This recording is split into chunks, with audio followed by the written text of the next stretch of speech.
Hello everyone. तो आज हम स्टार्ट करने वाले हैं क्लास 12th की इंडियन इकोनॉमी का पहला chapter, Indian economy on the eve of independence. पहले हम इस सब्जेक्ट के बारे में बात करते हैं। ये एक ओवरऑल एक थ्योरी सब्जेक्ट है और ये बहुत इजीली लर्न हो जाएगा। हम इस रिवीजन सीरीज में पूरा एक एक चैप्टर करके इसके अंदर जितने भी चैप्टर्स हैं उसकी हम एक एक वीडियो पर चैप्टर वन शॉट वीडियोस लेके आएंगे और आपको एक रिवीजन सीरीज के तौर पे आपका पूरा सिलेबस हम इस सीरीज में रिवाइज कर लेंगे। तो पहले हम बात करते हैं इस चैप्टर के अंदर हमें क्या क्या करना है। इस चैप्टर के अंदर 7 पॉइंट्स हैं ओवरऑल। पहले हम फीचर्स देखेंगे। हमें इंडिपेंडेंस 1947 में मिली थी। उस 1947 की शाम को on the eve of independence क्या सिचुएशन थी हमारी इकोनॉमी में, पहले हम वो बात करेंगे। उसकी फिर हमारी एग्रीकल्चर स्टेट पे, industrial sector, foreign trade, demographical profile, occupational structure और इंफ्रास्ट्रक्चर। इंफ्रास्ट्रक्चर होता है railways, telegraph. Occupational structure agriculture वगैरह, कैसे कौन कौन से primary, secondary, tertiary sector. Demographic profile, birth rate, death rate. Foreign trade, हम कैसे हमारे रिलेशन क्या थे बाहर की कंट्रीज के साथ। इंडस्ट्रियल सेक्टर, हैंडीक्राफ्ट्स वगैरह। एग्रीकल्चर सेक्टर तो हमको पता ही है कि वो कैसा था, बैकवर्ड। और ये वाला हमारा यहाँ पे ये ओवरऑल सारे फीचर्स इसमें डिस्कस करेंगे। Let's start. तो अब हमारा फर्स्ट पॉइंट है overall features of Indian economy on the eve of independence. अब इसके अंदर क्वेश्चन कैसे आएगा, 5 to 6 मार्क्स का क्वेश्चन आएगा एग्जाम में कि describe the features of Indian economy on the eve of independence. 1947 की शाम को हमारी इकोनॉमी कहाँ स्टैंड कर रही थी, ये हम वो इसके अंदर वो वाली फीचर्स 7 पॉइंट्स है, ये हमको बहुत ईजिली लर्न हो जाएंगे। हम इसी वीडियो में साथ साथ लर्न करते हुए चलेंगे। सबसे पहले हम ये जान लेते हैं ब्रिटिश रूल से पहले, ये आपको कीवर्ड्स लर्न करना काम आएंगे। ब्रिटिश रूल से पहले जो हमारी इंडियन इकोनॉमी थी वो वाइब्रेंट एंड प्रॉस्परस थी, बहुत अच्छी इकोनॉमी थी।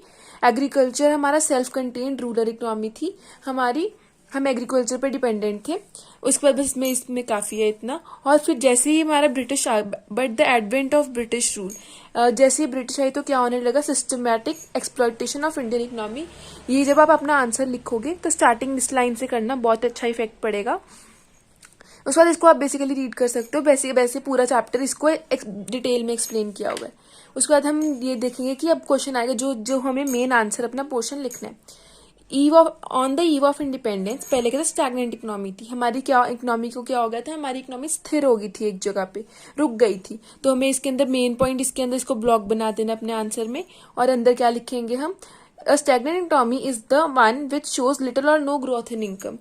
ये वाली लाइन हम अंदर बीच में एज अ डिस्क्रिप्शन लिख देंगे। बाकी सब कुछ आपको रीड करना है तो कर सकते हो, ऐसे जरूरत नहीं है। Standard of living of people was miserably low. Epidemics and famines were a recurring phenomenon. इसका क्या मतलब है, जो हमारी इकोनॉमी थी वो स्टेगनेंट हो गई थी, मतलब कि हमारी लोगों की इनकम में ग्रोथ हो ही नहीं रही थी और जो लोगों का स्टैंडर्ड ऑफ लिविंग था वो बहुत लो हो गया था। फेमीन्स मतलब कि भूखमरी, बहुत ही रिकरिंग फेनोमेनन थे, बार बार आते रहते थे, बार बार फैमिन्स आते रहते थे। ये हमारा फर्स्ट पॉइंट क्या हो गया, स्टैग्नेंट इकोनॉमी। फिर थी बैकवर्ड इकोनॉमी। अब इन दोनों में कंफ्यूज नहीं होना, स्टैग्नेंट मतलब रुकी हुई, लोगों की इनकम में बिल्कुल लिटिल या ना के बराबर ग्रोथ। और बैकवर्ड इकोनॉमी क्या होती है, an economy is called backward economy when it has very low per capita income. अब इसके अंदर क्या डिफरेंस है, क्योंकि हमारी इकोनॉमी स्टैग्नेंट हो गई थी, एक जगह रुक गई थी, इसलिए वो पिछड़ गई थी, वो बैकवर्ड हो गई थी। तो पर कैपिटा इनकम मतलब कि एक पर्सन ऑन एवरेज सिर्फ 230 रुपीज कमा रहा था। बस इस वाले स्टैग्नेंट इकोनॉमी में ये वाली लाइन लिख देना और ज्यादा से ज्यादा ये, और बैकवर्ड इकोनॉमी में ये वाली लाइन इनफ है। डोमिनेंस ऑफ एग्रीकल्चर, जो हमारा एग्रीकल्चर था वो हमारे मोस्टली जो सारे लोग थे वो सोर्स ऑफ लाइवलीहुड उनका एग्रीकल्चर था 72%। लेकिन इसमें प्रॉब्लम क्या थी, सारे लोग एग्रीकल्चर करते थे पर उसका एग्रीकल्चर का कंट्रीब्यूशन जीडीपी ग्रोथ में बहुत कम था। तो इसलिए 72% country population was engaged in agriculture, पर contribution of agriculture to GDP was only 50%। तो ये बैकवर्डनेस हो गई थी। तो फिर हमें फर्स्ट पॉइंट क्या था, stagnant economy, backward economy, dominance of agriculture. 3 points हमें लर्न हो गए। फोर्थ पॉइंट था ब्लीक इंडस्ट्रियलाइजेशन। जैसे ही ब्रिटिश वाले आए उन्होंने क्या किया था, हमारी इकोनॉमी में पहले हैंडीक्राफ्ट्स की बहुत वैल्यू थी, पर वो जैसे ही आए उन्होंने हमारी हैंडीक्राफ्ट वाली इंडस्ट्री रुइन कर दी। वो हम पढ़ेंगे इंडस्ट्रियल सेक्टर वाले पॉइंट में कि कैसे रुइन करी। तो हमें बस इसमें ये लिखना कि small scale cottage industries were almost ruined. Fifth point है हेवी डिपेंडेंस ऑन इम्पोर्ट्स। हम क्या करते थे, रॉ मटेरियल बाहर से मंगाते थे और फिनिश गुड्स बाहर से मंगवाते थे, रॉ मटेरियल एक्सपोर्ट करते थे। तो इसलिए हमारा क्या होता था, चाहे इम्पोर्ट्स हमारे ज्यादा थे पर ये हमारे लिए अच्छी बात नहीं थी। जो आर्म फोर्सेस है, डिफेंस इक्विपमेंट, वो बाहर से आती थी, हम खुद कुछ बना ही नहीं रहे थे, सारा रॉ मटेरियल बाहर जा रहा था, बाहर से हम फिनिश गुड्स ला रहे थे।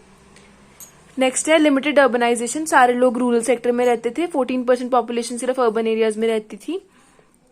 Semi feudal economy. On the eve of independence Indian economy was neither whole feudal nor a capitalist economy.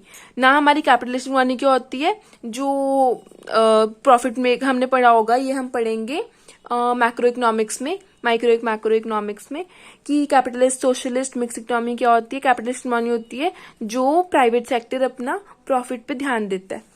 तो हमारी इकोनॉमी क्या थी, सेमी फ्यूडल थी, ना फ्यूडल थी ना कैपिटलिस्ट थी।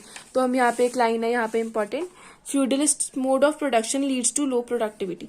तो हम बेसिकली अब हम ये वाला first point on the eve of independence कैसा था हमारा, stagnant economy, backward economy, dominance of agriculture, bleak industrialisation. इसमें क्या था कि हमारी small scale cottage industries ruin हो रही है, हेवी डिपेंडेंस ऑन इम्पोर्ट्स, हम बाहर से रॉ मटेरियल हम अपना एक्सपोर्ट करते थे, फिनिश गुड्स इंपोर्ट करते थे, लोग सारे रूरल एरियाज में रहते थे, और ना ये फ्यूडल होली फ्यूडल थी ना कैपिटलिस्ट इकोनॉमी थी। Let's move to the next point now.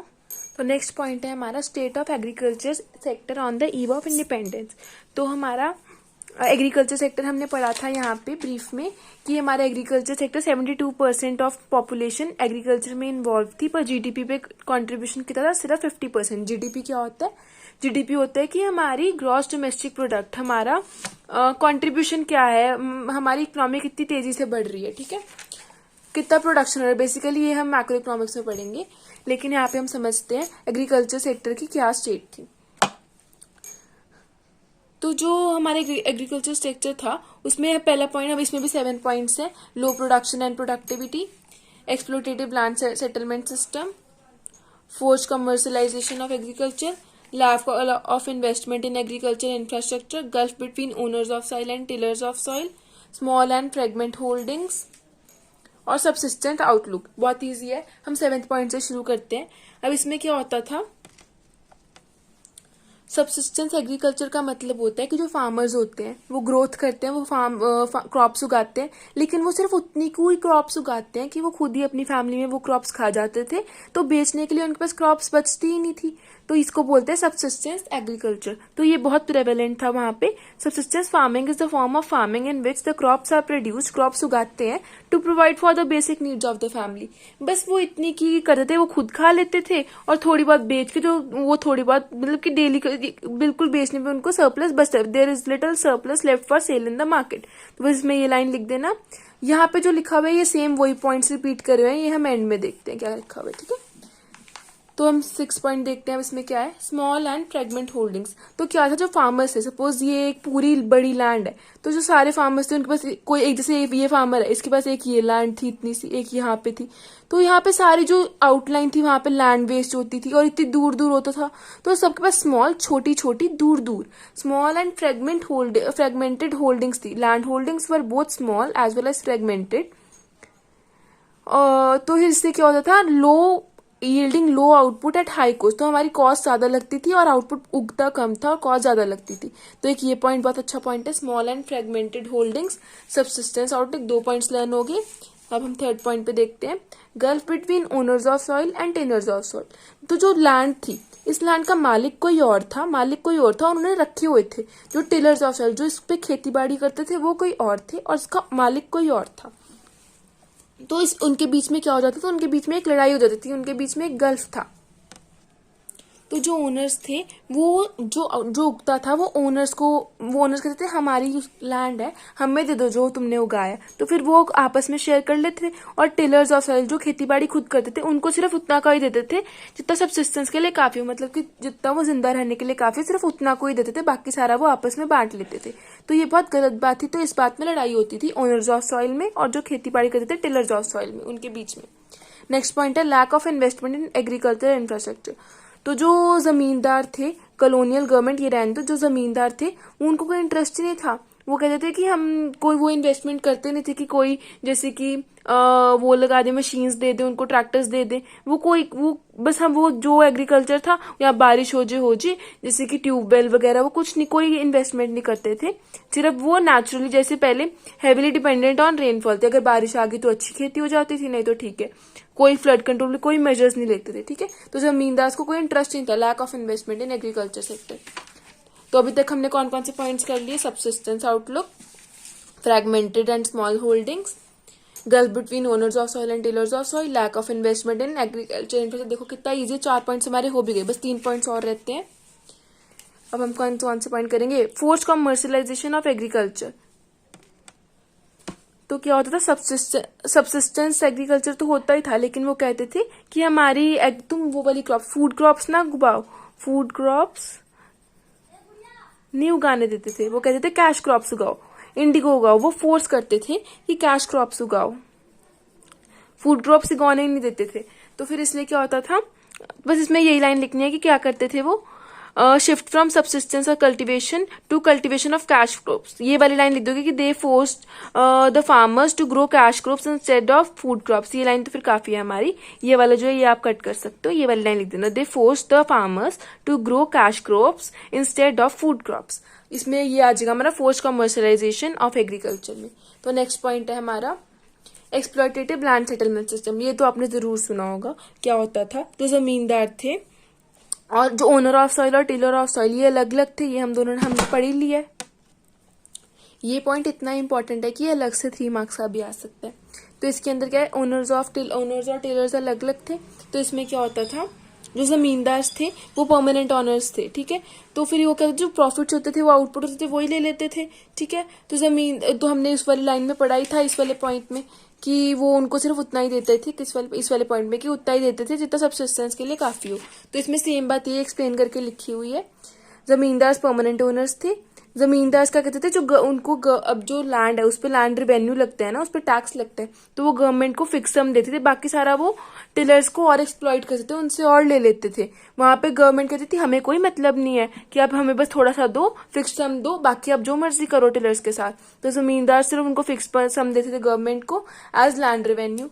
और जो जमींदार थे फिर वो जितना मर्जी free to extract as much from the tillers of the soil as they could, जितना हो सकता था ना उतना वो उनसे उनको और क्या कहते हैं उसको और निचोड़ लेते थे। जो सारे टिलर्स को थे ना उनको कुछ छोड़ते ही नहीं थे, उनके लिए सिर्फ सबसिस्टेंस जितना काफी होता था उतना ही रखते थे। तो ये 3 पॉइंट्स है, वो परमानेंट ऑनर्स थे, वो फिक्स सम देते थे गवर्नमेंट को, और वो टिलर्स ऑफ सॉइल को इतना एक्सप्लॉइट करते थे, they extract as much from the tillers of soil as they could. Next इसकी इम्प्लीकेशंस क्या होती थी, फिर क्या होता था, इट लेड टू ये unlimited exploitation of the tillers of soil. Unlimited exploitation हो जाता था। Rates of land revenue were frequently raised by the zamindar. तो फिर वो क्या कहते हैं, हर साल टिलर्स से और करते रहते थे, और उनसे टैक्स लेते रहते थे, टैक्स के तौर पे। Tillers were reduce status of landless labours. ना टिलर्स के पास देखो कितनी बुरी हालत हो गई थी, ना लैंड होती थी और लेबर, उनको मजदूरी की भी अच्छी इनकम तो मिलती नहीं थी, लैंडलेस लेबर्स वो। तो फिर ये इम्प्लीकेशंस है, और ये तीनों ये पॉइंट हमें लर्न करने हैं। तो अब हमारे बस आखिरी पॉइंट रह गया, लो प्रोडक्शन एंड प्रोडक्टिविटी। बहुत इजी पॉइंट है, इसमें हमें सिर्फ 2 लाइंस लर्न करनी है। Production refers to the total output while productivity refers to total output per hectare. Production मतलब कितनी प्रोडक्शन करी है, पूरा टोटल आउटपुट, और प्रोडक्टिविटी क्या होती है, output per hectare of land, पर हेक्टेयर ऑफ लैंड। बस इसमें पर हेक्टेयर ऑफ लैंड आइए आपको पूरा लर्न करनी है definition. This was the result of lack of means with the farmers and the lack of incentive to the tillers of soil. आप इसमें सेम आगे के पॉइंट्स पे थोड़ा सा लिख सकते हो, बस बेसिकली ये वाली लाइन आप लिख देना, production refers to total output and productivity refers to total output per hectare of land. तो हमने पूरे एग्रीकल्चर सेक्टर के 7 पॉइंट्स लर्न कर लिए। Low production and productivity, exploitative land settlement system, इसमें हमने ये 3 पॉइंट्स देखे थे और ये 3 पॉइंट्स। फिर फोर्स्ड कॉमर्शलाइजेशन ऑफ एग्रीकल्चर, इसमें फूड क्रॉप्स कैश क्रॉप्स का था।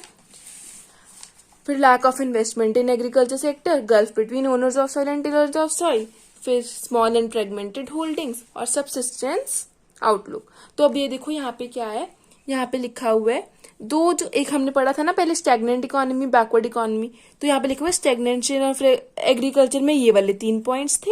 हमने भी 7 पॉइंट्स पढ़े ना एग्रीकल्चर सेक्टर में, तो इसमें लिखा हुआ है जो बैकवर्डनेस में थे वो ये 4 पॉइंट्स थे, उनको अलग अलग किया हुआ है। तो हमें ये लर्न करना पूछ सकते हैं स्टैग्नेशन ऑफ एग्रीकल्चर में कौन से 3 पॉइंट्स थे। तो हमने 7 पॉइंट्स में से जो एक्सप्लॉयटेटिव लैंड सेटलमेंट सिस्टम वाला वो सेकंड पॉइंट जो हमने किया था वो लिखना है इसके अंदर एक्सप्लेन करके। फोर्स्ड कॉमर्शलाइजेशन ऑफ एग्रीकल्चर ये वाला पॉइंट जिसमें फूड क्रॉप कैश क्रॉप वाला ये वाला लिखना है यहाँ पे।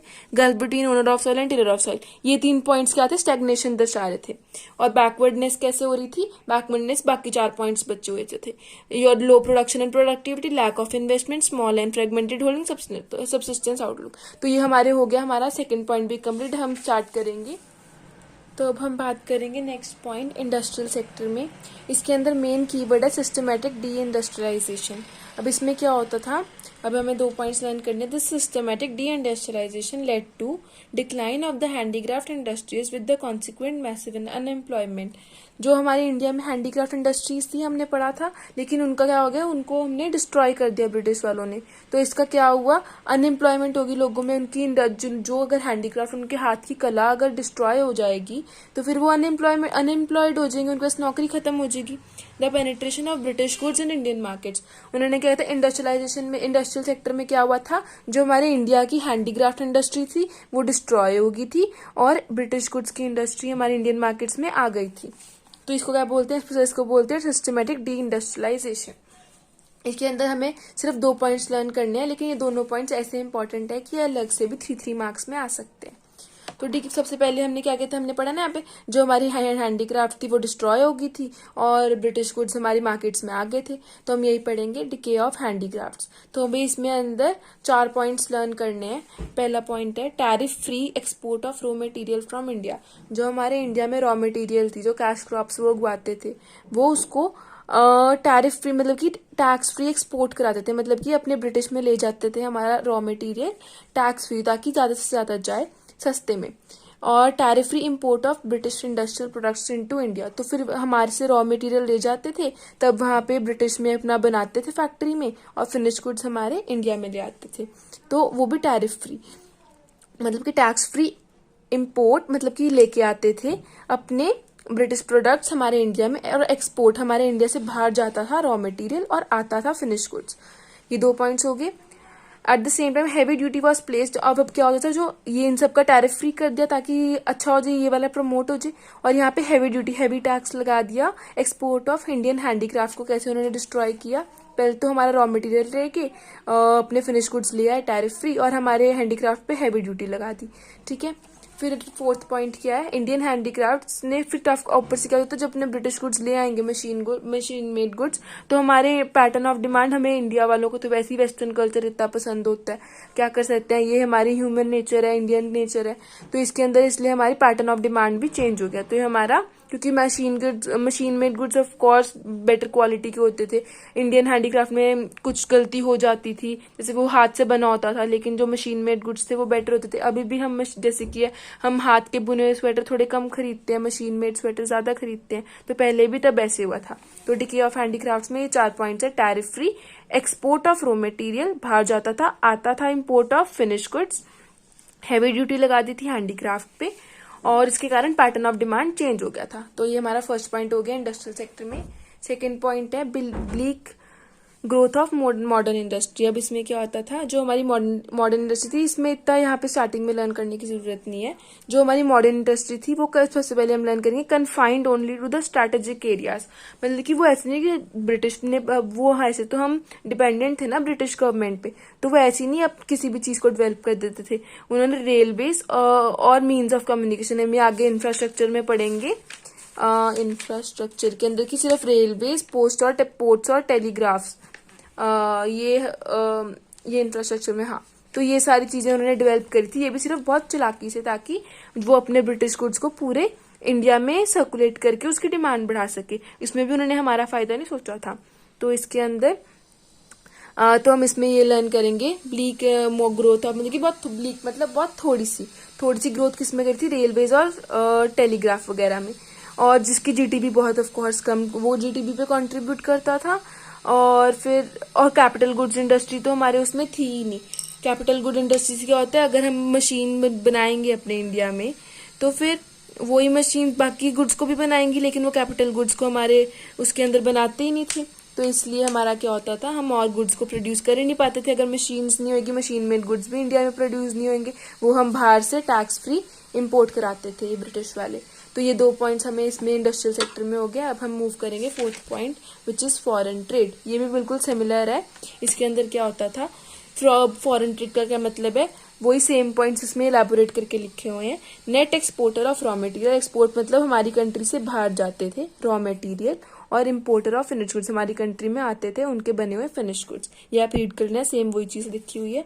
नेक्स्ट है monopoly control of India foreign trade. तो वो क्या करते थे, अब फॉरेन ट्रेड, फॉरेन में तो इतनी सारी कंट्रीज आती है, लेकिन वो क्या करते थे, कितनी परसेंटेज लिखी हुई है, हाँ, more than 50% of India's foreign trade was directed towards Great Britain। अब वो क्या कह रहे हैं, अब वो ये कह रहे हैं कि जो हमारी फॉरेन ट्रेड थी, मतलब कि हम किससे ले फॉरेन में किससे लेना देना कर रहे थे, वो मोर देन 50% ग्रेट ब्रिटेन से, ब्रिटेन साथ भी कर रहे थे। कितनी सारी कंट्रीज होती है, लेकिन हम मोर देन 50% ग्रेट ब्रिटेन साथ ही फॉरेन ट्रेड कर रहे थे। तो ये मोनोपोली क्रिएट हो गई थी। हम और किसी साथ रिलेशंस बना ही नहीं रहे थे, इंडस्ट्रियल रिलेशंस, हम सिर्फ और सिर्फ ग्रेट ब्रिटेन साथ, वो भी क्योंकि हम उनके अंडर डिपेंडेंट थे। तो देखो ब्रिटिश ने हमारे साथ ऐसे ऐसे किया था। वो हमको, हमें बुक्स में हम इसलिए पढ़ते हैं सारी, ताकि हमें पता हो कि उन्होंने हमारे साथ कितना बुरा किया था। 3rd पॉइंट है surplus trade but only benefit to the British. अब वो क्या कहते थे, वो कहते थे इम्पोर्ट, हमारे एक्सपोर्ट्स बहुत ज्यादा हो रहे थे, हमारे रॉ मटेरियल इतना सारा एक्सपोर्ट करते थे कि हमारा सरप्लस ट्रेड, हमारी ये हम पढ़ेंगे मैक्रो इकोनॉमिक्स के लास्ट चैप्टर में सरप्लस ट्रेड कैसे होती है। तो लेकिन हमें फायदा, रॉ मटेरियल इतना ज्यादा हम वो करते थे तो कि हमें फायदा होता था, लेकिन उनका बेनिफिट किसको होता था, सिर्फ ब्रिटिश को, गवर्नमेंट को ही फायदा होता था। गवर्नमेंट कौन थी उस टाइम, हमारी ब्रिटिश। तो वो पैसा कहाँ यूज करते थे, जो सब ट्रेड सरप्लस को कहाँ यूज करते थे, एडमिनिस्ट्रेटिव एक्सपेंसेस, जो उनको खर्चा लगता था 2 मिनट थोड़ी बहुत गवर्नमेंट चलाने का, या फिर वॉर्स में सारा पैसा बर्बाद कर देते थे, वॉर्स कर करके वो सारा पैसा वॉर्स में वो बनाने में, कैपिटल गुड्स, वॉर्स में सोल्जर्स को वो करने में, वो सब कुछ में कर देते थे।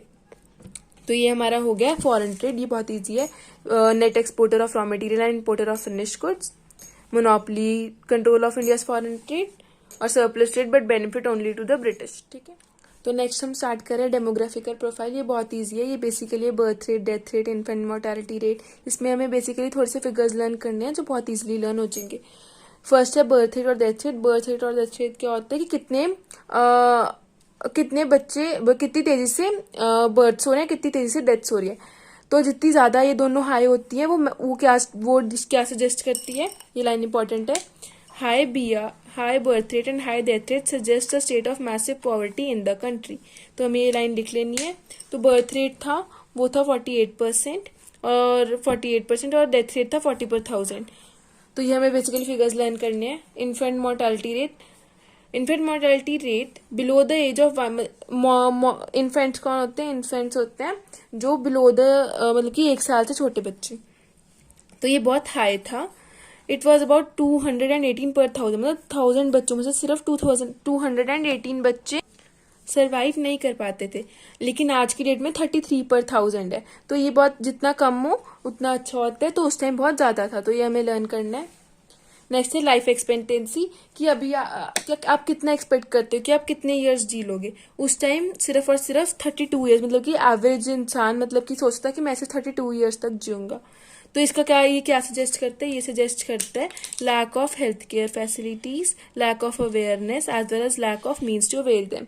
इंपॉर्टेंट है, lack of health care facilities, lack of awareness और lack of means to avail them. और लाइफ एक्सपेक्टेंसी कितनी थी, सिर्फ और सिर्फ 32 इयर्स। फिर लिटरेसी रेट, इसके अंदर जेंडर बायस हमें देखने को मिलता था, सोशल बैकवर्डनेस और इकोनॉमिक बैकवर्डनेस। ये कितना था, लेस देन 16%। लिटरेसी रेट क्या होता है, कितने लोग पढ़ लिख सकते हैं। तो हमें डेमोग्राफिक प्रोफाइल में 4 चीजें देखी हैं, birth rate, death rate, infant mortality rate, life expectancy और लिटरेसी रेट। ठीक है, तो नेक्स्ट है अब ऑक्यूपेशनल स्ट्रक्चर। ये बहुत ईजी है। ऑक्यूपेशनल स्ट्रक्चर क्या होता है, और कि हमारी ये हम पढ़ चुके हैं कि एग्रीकल्चर हमारा 72% लोग एग्रीकल्चर में एंगेज थे, पर जीडीपी को सिर्फ 50% कंट्रीब्यूट करते थे। यही सेम चीज यहाँ पे लिखी हुई है। प्राइमरी सेक्टर होता है एग्रीकल्चर, तो इसके अंदर प्राइमरी सेक्टर के अंदर 72% थी, यही हमारा एग्रीकल्चर है। सेकेंडरी सेक्टर में हमारी थोड़ी बहुत इंडस्ट्रीज आ जाती है, वो सिर्फ 10% कंट्रीब्यूट करता है। टर्शरी सेक्टर में हमारी ट्रांसपोर्ट, स्टोरेज, ये हम 11th की बिजनेस स्टडीज में भी पढ़ चुके हैं कि प्राइमरी सेक्टर, सेकेंडरी सेक्टर और टर्शरी सेक्टर में क्या क्या आती है। टर्शरी सेक्टर सिर्फ 17% कंट्रीब्यूट करता था। बेसिकली इसमें परसेंटेज सिर्फ एग्रीकल्चर सेक्टर की लर्न करनी इंपॉर्टेंट है, बाकी जरूरी नहीं है। ऑक्यूपेशनल स्ट्रक्चर रेफर्स, ये वाली लाइन लर्न कर लेनी है अगर ऑक्यूपेशनल स्ट्रक्चर के बारे में क्वेश्चन आ जाता है। Occupational structure refers to distribution of working population across primary, secondary and tertiary sectors of the economy. ये हमारा पॉइंट हो गया है। अब यहाँ पे यही 3 पॉइंट्स एलैबोरेट करके लिखे हुए हैं। एग्रीकल्चर सेक्टर 72%, इंडस्ट्री सेक्टर 9%, पर हमें परसेंटेज लर्न करने की जरूरत नहीं है। ये इंपॉर्टेंट है, इनकी हेडिंग्स बस आप लिख लोगे तो काफी होगा। Agriculture the prime source of occupation, industry and insignificant source of occupation, मतलब कि ये लोगों को इससे इतनी कमाई होती नहीं थी क्योंकि इतना था ही नहीं। इंडस्ट्रीज हमने पढ़ा नहीं, bleak growth of industries, insignificant transition from agriculture to industry. जब ग्रोथ ही नहीं होगी उसकी इंडस्ट्रीज की, तो फिर लोग वो अपने ऑक्यूपेशन शिफ्ट क्यों करेंगे। तो बस इसमें यही लिखा हुआ है। नेक्स्ट पॉइंट हमारा इंफ्रास्ट्रक्चर है। ये हम ऑलरेडी थोड़ा बहुत इसमें देख चुके हैं। जो इंफ्रास्ट्रक्चर क्या होता है, elements of economic change, social change. Economic change में क्या होता है, transport, communication, banking, power, energy, इसके अंदर हम क्या डेवलपमेंट कर रहे हैं। सोशल चेंज क्या होती है, ग्रोथ ऑफ एजुकेशन, जो हमने डेमोग्राफिक प्रोफाइल बेसिकली करी है, और या फिर लोगों की लेवल ऑफ थिंकिंग। ये हम पढ़ेंगे इसके 4th-5th चैप्टर में, ह्यूमन डेवलपमेंट वाले चैप्टर में। सोशल चेंज और इकोनॉमिक चेंज होती है कि बनानी, ठीक है। इसके अंदर हमने क्या किया था, इंफ्रास्ट्रक्चर चेंज किया हुआ था। एक तो रेलवे, पोर्ट्स, टेलीग्राफ्स और रोड्स, ये 4 चीजें हमने करी थी ब्रिटिश वालों ने। वो भी सिर्फ इसलिए, ये हम नीचे पढ़ेंगे कि ये चारों चीजें भी उन्होंने क्यों डेवलप करी थी, ताकि वो अपने ब्रिटिश गुड्स की डिमांड और बढ़ा सके पूरे इंडिया में घुमा के।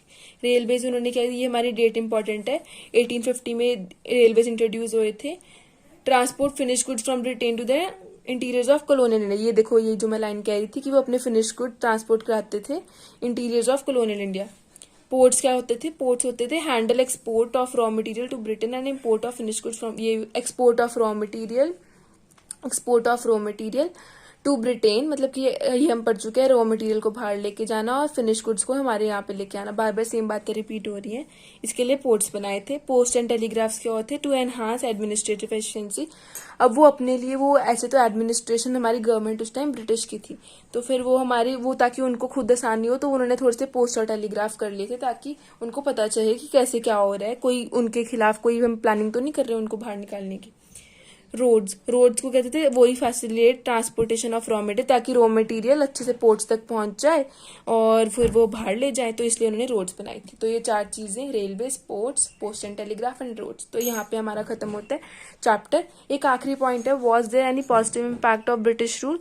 तो ये हम बेसिकली एक कॉन्ट्रोवर्शियल क्वेश्चन है कि हाँ, हमारा क्या उनके आने का कोई फायदा हुआ था हमारे इंडिया में। तो आप इसमें देख सकते हो, हाँ, थोड़ा कॉमर्शियल आउटलुक ऑफ आवर्स की, वो हम कैश क्रॉप्स ग्रो करें, ये फार्मर्स सोच लेते थे। न्यू अपॉर्चुनिटीज ऑफ एम्प्लॉयमेंट, जैसे उन्होंने थोड़ा बहुत रेलवेज और रोड्स बनाए तो फिर लोगों को एम्प्लॉयमेंट मिलती थी।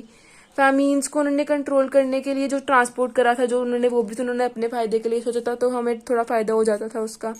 मॉनिटरी सिस्टम ऑफ एक्सचेंज, ये चीज उन्होंने बार्टर सिस्टम को, हमारा बार्टर सिस्टम ऑफ एक्सचेंज को थोड़ा कम करके मॉनिटरी सिस्टम में लेके आए थे, ये इंपॉर्टेंट है। एफिशिएंट सिस्टम ऑफ एडमिनिस्ट्रेशन, तो फिर उन्होंने थोड़ा हम उनको देख के कि वो कैसे प्लान करते थे वो अपना, तो हम उनको देख के, हमारे पॉलिटिशियंस उनको अभी भी थोड़ा बहुत देख लेते हैं कैसे कर रहे हैं वेस्टर्न कल्चर में, तो इसलिए। तो ये हमारे थोड़े 5 पॉइंट पॉजिटिव इम्पैक्ट थे। अब हम रिविजन करते हैं। अब हम एक पूरे चैप्टर का ओवरव्यू लेंगे कि क्या था, हमने क्या पढ़ा है। हमने overall features of Indian economy on the eve of independence, ये हमने पढ़ लिए। जो हमने ये वाले पढ़े हैं, ये देखो, stagnant economy, backward economy, dominance of agriculture, bleak industrialisation, heavy dependence on imports, limited urbanisation, semi feudal economy, इसमें क्या थी, फ्यूडलिज्म, इसमें लाइन इंपॉर्टेंट कौन सी थी, feudalistic mode of production leads to low productivity. Next था हमारा state of agriculture sector. Agriculture sector में हमने क्या पढ़ा था? Low production and productivity, exploitative land settlement system, forced commercialisation of agriculture, lack of investment in agriculture, gulf between owners of soil and tillers of soil, small and fragmented holdings, subsistence outlook। और इसके अंदर हमने पढ़ा था कि backwardness कौन से 4 point से हो रही है और स्टैग्नेशन कौन से 3 पॉइंट से हो रही है। ये हो गया हमारा। फिर था इंडस्ट्रियल सेक्टर, इसके अंदर सिर्फ 2 पॉइंट्स थे, डिके ऑफ हैंडीक्राफ्ट्स और bleak modern industry, decay of handicrafts और bleak growth of modern industry. फिर हमारा था फॉरेन ट्रेड। फॉरेन ट्रेड में क्या था? Net exporter of raw material and importer of finished goods, monopoly of India foreign trade की British पे हम ब्रिटिश साथ ही हम लेना देना करते थे। सरप्लस ट्रेड, तो वो कहाँ पे थोड़ा सा फायदा तो होता था, लेकिन वो एक्सपेंसेस ऑफ वॉर में हमारे खर्च करते थे पैसे। Demographic profile, birth rate, death rate वाला, इसमें कौन कौन से 4 पॉइंट्स थे? Birth rate, death rate, infant mortality rate, life expectancy, literacy rate. Next है ऑक्यूपेशनल स्ट्रक्चर। ऑक्यूपेशनल स्ट्रक्चर में 3 सेक्टर थे। एग्रीकल्चर 72% था, जिसमें से सिर्फ 50% जीडीपी ग्रोथ होती थी। पहले यहाँ पे लिख दें 50% जीडीपी ग्रोथ, 72% वैसे ही था। इंफ्रास्ट्रक्चर में पढ़ा रेलवे, पोर्ट्स, टेलीग्राफ्स, रोड्स और पोर्ट्स। क्या पढ़ा था? Ports, post and roads and railway. और कोई पॉजिटिव इम्पैक्ट था? हाँ, थोड़ा बहुत ये इन चारों चीजों से हमें थोड़ा बहुत फायदा हो गया था और मॉनेटरी सिस्टम ऑफ एक्सचेंज हो गया था। बस यहाँ पे हम खत्म करते हैं पूरा चैप्टर। अब हम एक थोड़ी सी एमसीक्यू एक्सरसाइज में तुमको दूंगी, जिसके आंसर्स होंगे पिन कमेंट्स में, और आप उसके इन क्वेश्चंस के आंसर्स मैं यहाँ पे पॉज कर देती हूँ। आप इनके आंसर्स कमेंट सेक्शन में लिखेंगे और अपने मार्क्स बताएंगे। फर्स्ट, सेकंड, ये दोनों करने हैं। Third, fourth, 5th, 6th, 7th, 8th, 9th and 15th तक।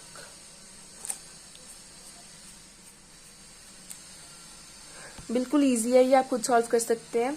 तो चलो हम यहाँ पे अपनी वीडियो एंड करते हैं। Thank you so much.